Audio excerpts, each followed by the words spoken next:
morning students. Let's move to the part 2 of the topic of strategies in action. Last lecture we had discussed the generic strategies of Michael Porter. Today we are going to discuss the Bcg matrix. The Bcg matrix graphically portrays the differences among divisions or products based on two dimensions. On the x-axis we have the relative market share, and on the y-axis we have the market or the industry growth rate. This Bcg matrix, developed by the Boston Consulting Group, allows an organization to manage its portfolio of businesses by examining these two dimensions for each division or product relative to other divisions in the organization. Now, when we consider the relative market share, we take it as the ratio of a division own market share or revenues in a particular industry to the market share or revenues held by the largest rival in the industry. Now, the next thing, market or the industry growth rate on the y-axis. This represents the growth rate usually expressed in percentage, and this is the average annual increase in revenue for all firms in the industry. Based on each division's respective position, they can be positioned in the matrix as question mark, star, cash cow or dog. We will discuss each of these in detail as we go further. Let's come to the question mark. Now, such divisions or products which can be called as question mark, they have a relative low market share position.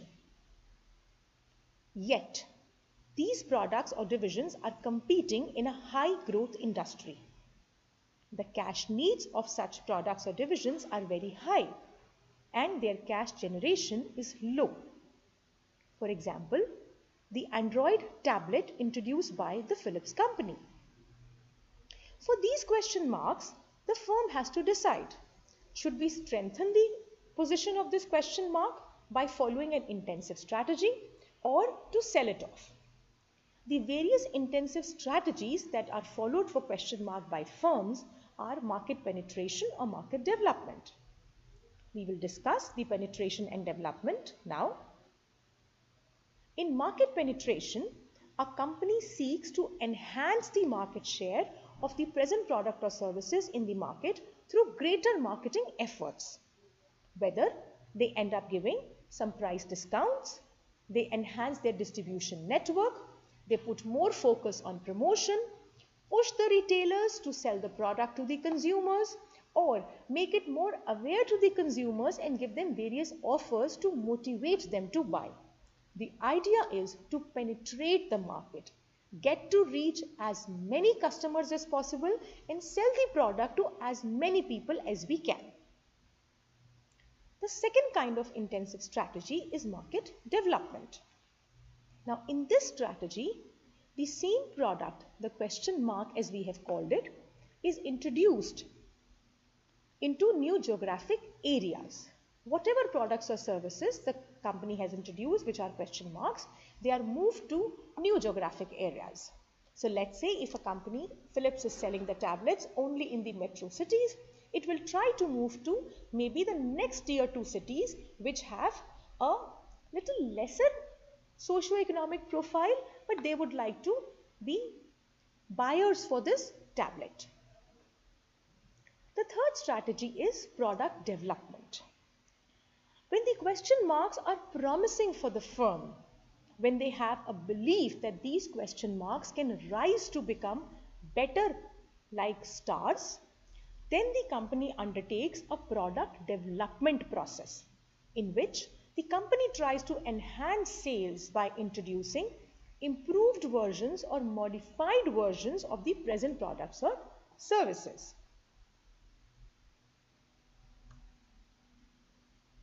Now, what all guidelines companies should follow when they undertake a market penetration is that they have to see that markets are not saturated with those kind of products and the usage rate of these customers can be enhanced significantly, which means that there is potential of capturing the market share customers would be willing to buy.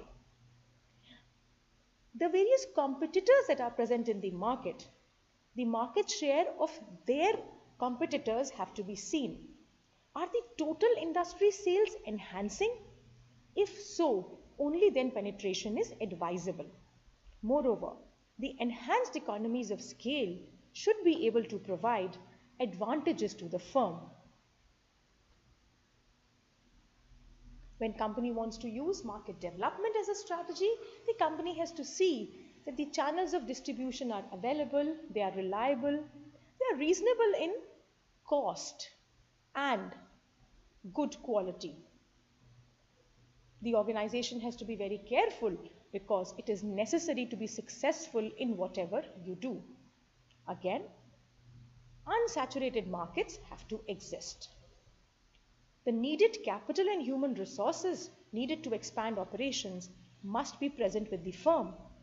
And to develop markets, production capacity must be available with the organization to be able to generate that production which could be sold in the new markets that the company wants to target.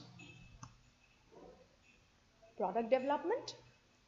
When organizations want to modify or improve products, then they could do so only when the industry is experiencing rapid technological developments. Competitors are offering better quality products at comparable prices. This gives a room for the current company to modify and enhance features in the product which are as of now question marks. The organization must be competing in a high growth industry, but research capabilities, the research and development capabilities must be present within the organization so as to undertake successful product development. Let's now come to question stars. Question mark becomes stars when they are able to grow and they are able to attain profitability. Stars are kind of opportunities. They have high market share, they face high industry growth. From the Philips bandwagon, LED lamps is a good example of star. Now these products which already have a high market share have to maintain this dominant position and it has to be strengthened. Forward, backward, horizontal integration are strategies that are followed for stars along with the penetration, market development and product development strategies that we have discussed for question marks. We'll now discuss the integration strategies which we have not discussed for question marks. Now, integration can be forward, which means the firm tries to gain ownership or increase control over distributors or retailers. They could develop partnership with retailers or distributors also. Backward integration is when the company seeks to take ownership of control of the suppliers of the firm, the suppliers of raw materials or suppliers of spare parts. And horizontal integration is when the company seeks ownership for the firm competitors. You acquire your competitors so that integration can happen and you have enhanced potential. Let's take the example of a steel manufacturing firm. Now, when this steel manufacturing firm seeks ownership of an iron ore mine, then it is the case of backward integration. But when the steel manufacturing firm takes the ownership of the retail channels through which their products are sold, then it is forward integration. And when the steel manufacturing unit takes over another steel manufacturing unit to enhance its capacity or enhance its market share, then it is horizontal integration. The guidelines for forward integration, the present distributors are quite expensive. So it makes sense to take control or maybe collaborate for a competitive advantage with the distributors or retailers. The industry must be growing and the organization must have the necessary capital and human resources to undertake such an integration process. Backward integration is useful when the organization is competing in a growing industry and the suppliers are proving to be quite expensive and they are giving some trouble in terms of unreliable or timings of the supply whenever the company needs it. The price stability is quite important and they are offering unreliability in terms of price also, because these price fluctuations of the supply affect the cost of the product. The organization definitely needs to have capital and human resources, but backward integration is quite useful when the suppliers have high profit margins. So when the firm undertakes backward integration, they are able to benefit on that cost optimization. Horizontal integration, when the company wants to gain a monopolistic or oligopolistic characteristic without being challenged by the government. The industry has to be growing, and this economies of scale by overtaking a competitor, acquiring a competing firm in the same industry is going to give them competitive advantage. The capital, of course, is something that is a must to undertake such acquisitions, and the acquiring firm would be faltering in terms of managerial expertise or in profits. That is why they would be willing to be acquired by another firm. Stars are the one which have the potential to be cash cows. Now in cash cows, they have a high market share, but unlike stars, they compete in a low growth industry. They are generating a lot of revenue, and to sell these products, such an amount of revenue is not needed. So this revenue becomes a reserve. The energy saving lamps from Philips. These products have been established in the market. They have a strong market position. And at this time, so that this market position remains and the firm can capitalize on the strong position of this specific product, product development or diversification is quite appropriate, because once the position of this product goes weak because of other competitors present, or the product may become obsolete per se in the market itself, then this may have to be retrenched or divested.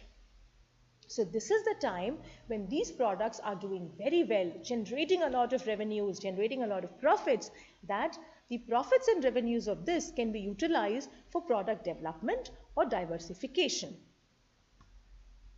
Now, related diversification is when diversification happens at the same level of the value chain and cross-business strategic fits are achieved. Take, for example, a company that makes soups, the Campbell Soup Company. Now, it has been making soups, sauces, and some beverages. So, a related diversification would be that they start making products that are used for baking and snacking.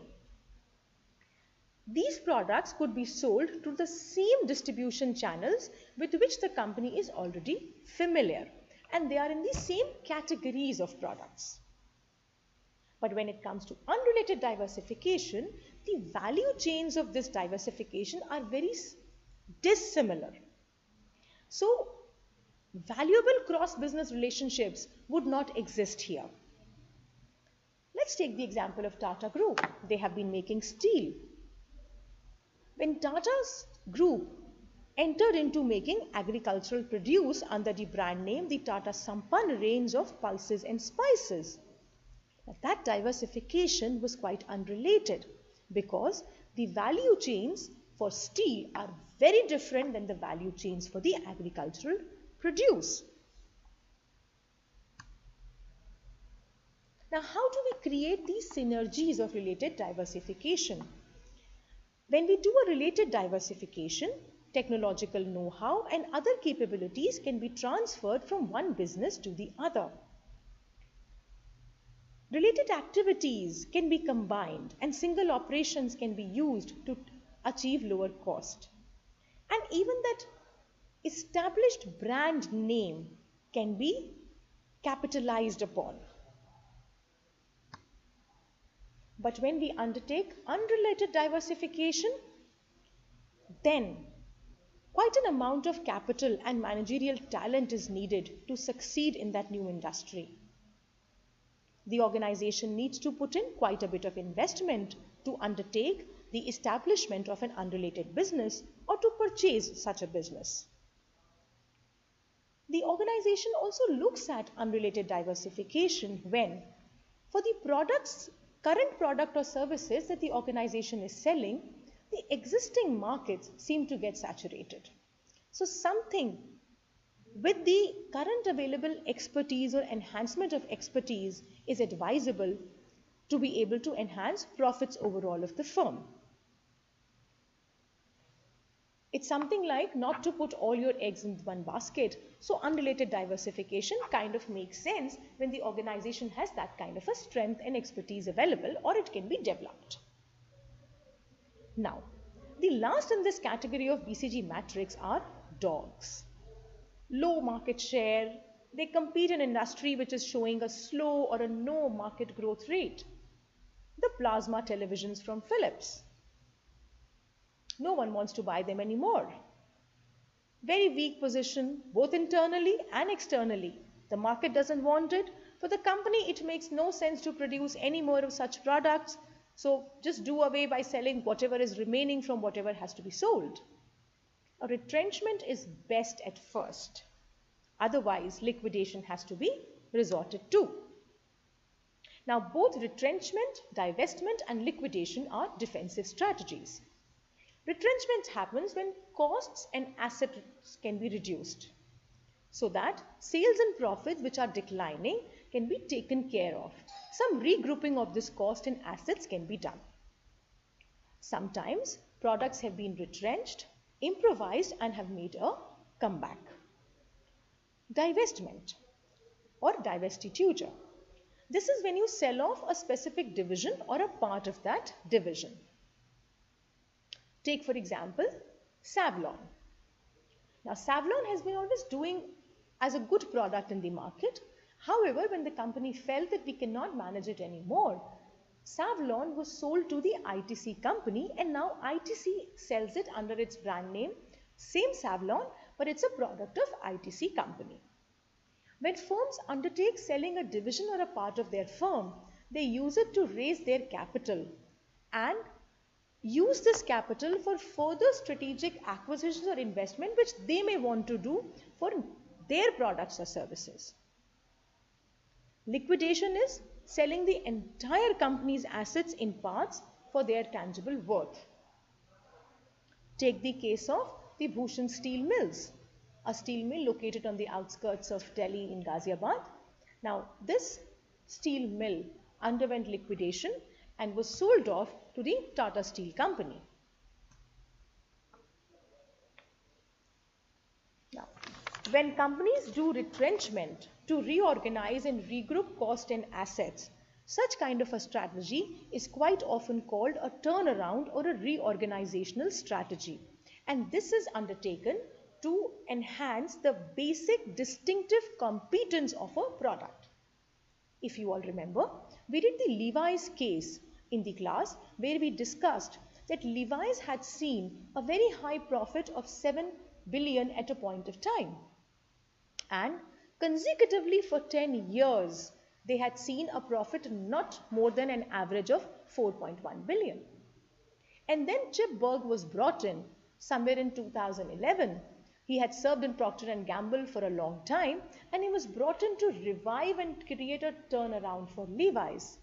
And he undertook a part-by-part understanding of the firm, and we all discussed that 4-part turnaround strategy which Chip Bergh created to successfully bounce back the brand Levi's as a upmarket brand. Now, such kind of retrenchment has to be done very strategically and very thoughtfully. This retrenchment can be done when the organization has a competence but somehow has not met its goals, has failed to do so. We saw that in the Levi's example very well.